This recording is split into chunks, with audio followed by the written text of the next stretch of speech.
जय श्रीराम. श्री समर्थ सद्गुरू ब्रह्मचैतन्य महाराज गोंदवलेकर यांची प्रवचने. 1 फेब्रुवारी. आजचा विषय देहबुद्धीच्या विस्मरणाकरिता नाम. आपली आपल्याला ओळख करून घ्यायला नामस्मरण हाच उपाय आहे. परमेश्वराचा अंश प्राणी मात्राच्या ठिकाणी आहे खरा, पण हे जाणण्याची बुद्धी मात्र मनुष्य प्राण्याच्याच ठिकाणी आहे. पण त्याची अधोगती कशी होत जाते पहा. जीव मुळात परमेश्वर स्वरूपच असल्यामुळे प्रथम तो म्हणतो मी तो म्हणजे परमेश्वरच आहे.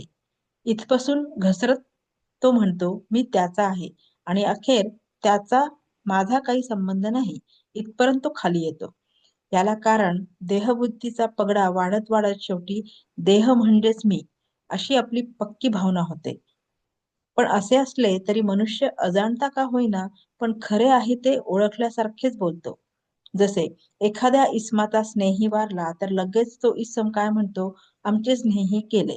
याचाच अर्थ समोर असलेल्या देहाला तो स्नेही समजत नसून त्यात असणाऱ्या चैतन्याला, ईश्वरी अंशाला तो खऱ्या अर्थाने आपला मित्र समजतो. म्हणजे अजाणता का होईना पण खरे तेच त्याच्या तोंडून बाहेर पडते. असे असले तरी स्वतःच्या बाबतीत मात्र तो ही जाणीव कायम राखीत नाही आणि आपण म्हणजे देहच असे समजून तो वागत असतो. याला कारण ज्याचा खरा मी आहे त्याचा विसर पडून देहबुद्धी बळकट होत गेली. आता याला उपाय हाच की ज्या मार्गाने मी खाली घसरत आलो त्याच मार्गाने उलट वर जाणे. तेव्हा पहिली गोष्ट म्हणजे आता मी जो देहरूप बनलो आहे तो मी त्याचा परमेश्वराचा आहे अशी जाणीव जागृत करणे. याच जाणीवेची परमावस्था म्हणजे मी तोच आहे ही भावना होणे. हे कसे साधावे? तर ज्याच्या विस्मरणाने माझी ही अधोगती झाली त्याचे स्मरण करणे. स्मरणाला उत्तम साधन म्हणजे भगवंताचे नाव. म्हणजे नामस्मरणाचा ध्यास घेतला की मी खरा कोण हे कळेल आणि स्वतःची ओळख होईल. खरा परमार्थ हा असा अगदी सोपा आहे, पण तो योग्य मार्गाने केला पाहिजे. एखादी गाठ सोडविण्यासाठी कोणती कोणती दोरी ओढायची ते कळले पाहिजे, नाहीतर जास्तच गुंतागुंत होते. तसेच परमार्थाचे आहे. मी कोण हे जाणले पाहिजे, म्हणजे परमात्मा कोण हे आपोआप कळते.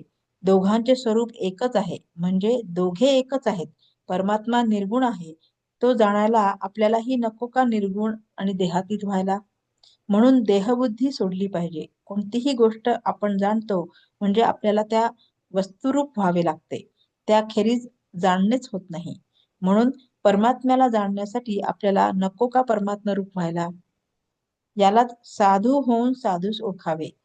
शिवो भूत्वा शिवम जयेत असे म्हणतात. बोधवाक्य. नामस्मरणाची चांगली धुंदी आल्या वाचून मी पण जात नाही. श्री राम समर्थ.